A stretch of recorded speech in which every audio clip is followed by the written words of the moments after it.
Salut! Azi am venit cu review-ul pachetului Bicycle Arcane sau Arcane, cum vreți să-i spuneți, în varianta alb și negru. Ok, haideți să începem cu negru. Așa. Pachetul arată destul de bine. Este fabricat de Illusionist. Să vedem ce mai scrie. Come to play. Deci așa arată fața pachetului și așa arată spatele. Haideți să vedem cum îl desfac să ne rup sigiliu, că e prea frumos. Asta.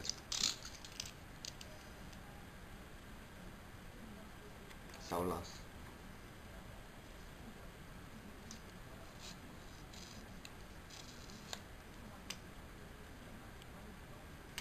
Așa.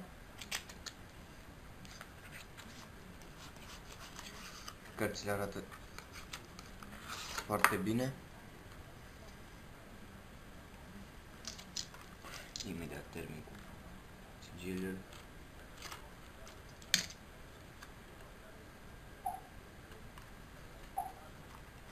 Așa. Și acum, așa, asta este un Joker. Veți primi un Joker cu o femeie drac sau ceva de genul, are coarne. Nu știu dacă se vede.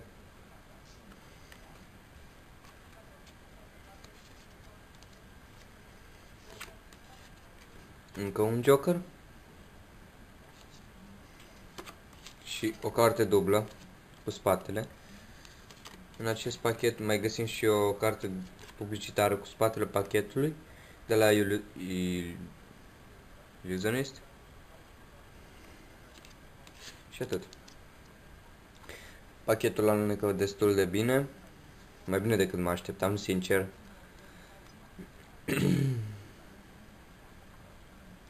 Acesta a fost pachetul pe negru. Și să vi-l arăt și pe cel alb.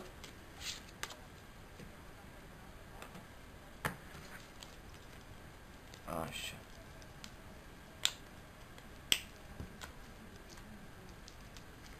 Imediat.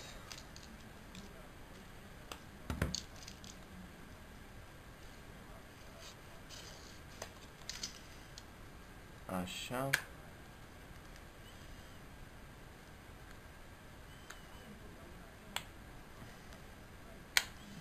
Puțin să nu stric.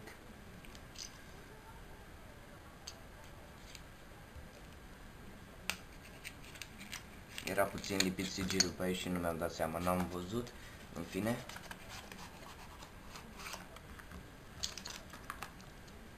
La fel. Cu puțin de sigiliu.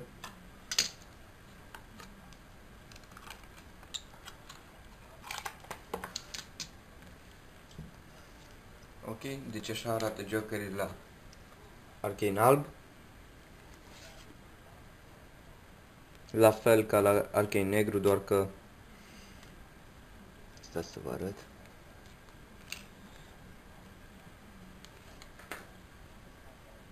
Așa. Numai puțin.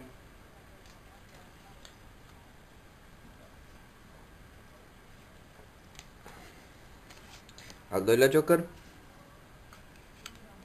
Așa arată asul de inimă neagră, ca pe fața cutiei.